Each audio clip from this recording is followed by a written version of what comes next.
Let me ask you something personal. When you wake up in the morning and look in the mirror, do you ever wonder how many more mornings you'll get to see? Not out of fear, but out of love. Love for the little things. The warmth of coffee in your favorite cup, the smile of your grandchild running barefoot in the yard, the sound of a bird that always seems to sing just for you. We grow older and life changes, but deep inside, we still want to wake up feeling strong, needed, and full of quiet joy. Not just living, but truly living. And here's the truth, doctors. Rarely explain with warmth, the simple habits you follow every morning may be silently shaping how long you'll live and how well you'll live. This video isn't about scary warnings. It's about hope. About 7 gentle, research-supported habits that anyone, even in their 70s or 80s, can begin today. One of them takes just 30 seconds, but it might help you stay around long enough to dance at your great-granddaughter's wedding. So, take a breath, sit back and stay with me. This might be one of the most important videos you watch all year. Have you ever paused to wonder, what if the way I begin my morning is actually extending or shortening my life? Tell me in the comments, dear friend, what does your first hour of the day look like? I'd truly love to know. Let's begin with something so simple. Most people ignore it, waking up at the same time every single morning, not just on weekdays, not just when you have appointments, but every single day, including Sundays. You see, your body has something called a circadian rhythm. It's like a gentle internal clock, guiding when you sleep, when you wake, and how your organs function. But as we age, that rhythm becomes more fragile, and inconsistent wake-up times, even by just an hour, can quietly confuse your body, leading to fatigue, brain fog, and long-term inflammation. Walter, 67, used to sleep in on weekends. He thought it was a reward, a sign he was finally retired and could rest when he wanted. But over time, he noticed something odd. He'd feel groggy during the day. His blood pressure would spike randomly, and his once reliable digestion became, well, unpredictable. After his doctor suggested a steady wake-up time, even on weekends, something changed. Within weeks, Walter's energy stabilized. He felt more in sync, mentally and physically. He even started taking morning walks again, just like he used to in his 50s. The habit didn't cost him anything, but it gave him something priceless, a steady foundation for his day. Have you ever noticed how different your body feels when your sleep schedule is off? Let us know in the comments. Your experience might help someone else reading. This one might surprise you. Not because it's hard, but because it's so easy that people often dismiss it. The second habit is this: drink a full glass of water, around 8 to 12 ounces, within the first 10 minutes of waking up. Why? Because after 7 or 8 hours of sleep, your body is naturally dehydrated. Your brain, your kidneys, your heart, they're all waiting for that first sip, like thirsty flowers waiting for morning rain. Margaret, 72, told us a story that stuck with me. She used to wake up and go straight to her coffee pot. Sometimes even before brushing her teeth, coffee was her comfort, her ritual. But she didn't realize she was skipping the very thing her body needed most. Her joints felt stiff in the morning. Her hands ached. Her mind felt foggy until noon. Then a friend gently suggested a glass of room-temperature water, with or without a slice of lemon, first thing in the morning. That tiny shift made a big difference. Her stiffness reduced, her digestion improved, and her energy felt smoother. Throughout the day, she still has her beloved coffee, but now it comes second, not first. It's a tiny act of kindness toward your body. And it tells your cells, I'm still here, I'm still caring for you. Do you already do this in the morning, or is this a new idea for you? Tell us in the comments. Your story could inspire someone else to start tomorrow. This habit doesn't come in a pill bottle, but it might be more powerful than most vitamins. Step outside within the first hour of waking, even just for 5 to 10 minutes, and let the morning light touch your skin and eyes, without sunglasses if you can. You don't need to stare at the sun or go for a long walk. Just sit by a window, stand on your porch, or stroll down your sidewalk. That soft morning light resets your internal clock, tells your brain it's daytime, and begins a cascade of healthy changes. Better mood, better sleep at night, and improved hormone balance, especially melatonin and cortisol. And there's something deeper. When 81-year-old Ruth started her sun chair ritual, she wasn't trying to fix anything. She simply placed a chair by her garden each morning, wrapped in a shawl, tea in hand. 10 minutes every day. Over time, something beautiful happened. She started sleeping better. Her anxiety eased, but more than anything, she felt connected again to the sky, the wind, the rhythm of life.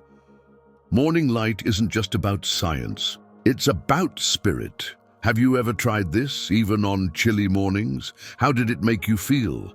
Leave a gentle note in the comments if you've ever had a sun moment like Ruth.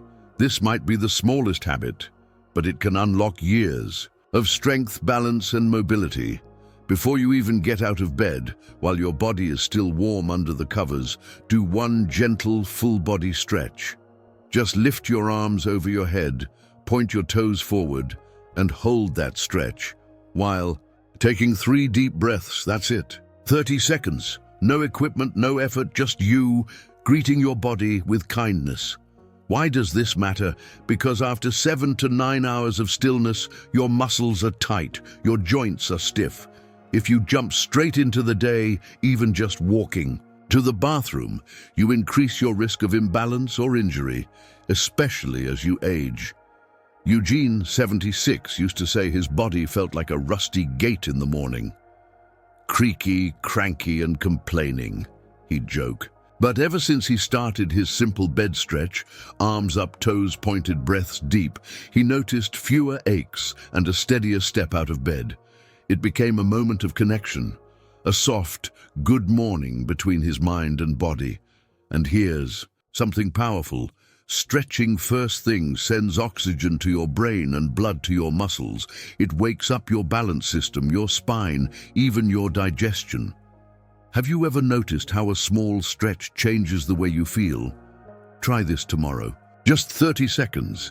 Then come back and let us know in the comments what shifted. This one might feel unusual at first, but it's one of the most powerful habits you can build after 60. Say something kind, gentle, and uplifting out loud to yourself every single morning. Not a long speech, just one sentence, a quiet truth, a promise. Something like, "Today, I choose peace. I'm still learning, still growing. My life still matters, and I still have something to give."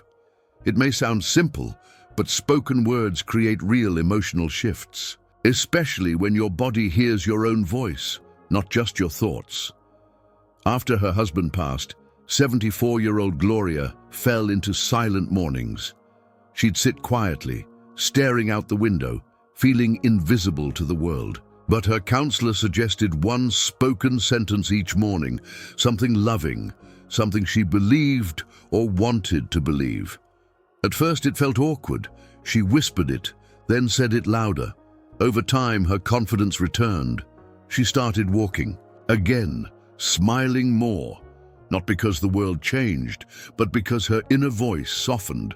Science shows that positive self-talk helps reduce stress, lower blood pressure, and even slow down age-related memory decline. But beyond science, it's about self-love. And after 60, you've earned every ounce of that love. Have you ever spoken to yourself with kindness? Try it tomorrow, even if it feels silly. Then come back here and share what you said. Your words might become someone else's lifeline. Not a full workout, not a long-distance stroll, just a gentle, short walk for about 3 to 5 minutes right after you finish breakfast. That's it. This small act helps your body more than you might expect. It supports digestion by helping food move through your system more smoothly.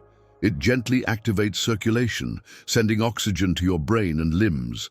And research even shows that walking after eating helps regulate blood sugar, especially in older adults. James, 70, used to eat breakfast and go straight to his recliner. He'd flip on the news, sip his coffee, and sit for an hour. But he noticed his stomach often felt bloated, and he'd get sleepy by mid-morning. Then he made one small change. He started walking slowly around his garden, just 3 to 4 minutes, right after breakfast. No phone, no rush, just movement, air, and quiet observation. And slowly, his energy returned. His pants fit better, his knees didn't ache as much. He said, "I don't think I needed a miracle. I just needed a little motion." Walking after breakfast doesn't require strength. It requires intention, and the older we get, the more intention matters. Do you stay seated after your meals, or are you already practicing this quiet walk? Share your experience in the comments. It might motivate someone who's struggling to start. Not prayer, unless you want it to be. Not meditation, unless that speaks to you. Just stillness, silence, a sacred pause before the noise begins. Before you check the news, answer the phone, or think about what hurts today. Sit somewhere quiet. Close your eyes. Place your hand over your heart if it helps, and simply breathe, slowly, deeply, lovingly, for 2 minutes. Why does this matter? Because your nervous system is listening. Because your heart rate, your blood pressure, your inflammation, they all respond to your emotions. And starting the day with calm is like planting a flag that says, "Today I choose peace, no matter what the world brings." Irene, 85, started this habit after a stroke. Her body had changed, her independence was shaken, but her spirit, it remained hers. She created a ritual. 2 minutes every morning by her window. No distractions, just her breath and the birds. It helped her sleep better. She felt less anxious, but most of all, she felt present, grounded in the moment, instead of swept away by it.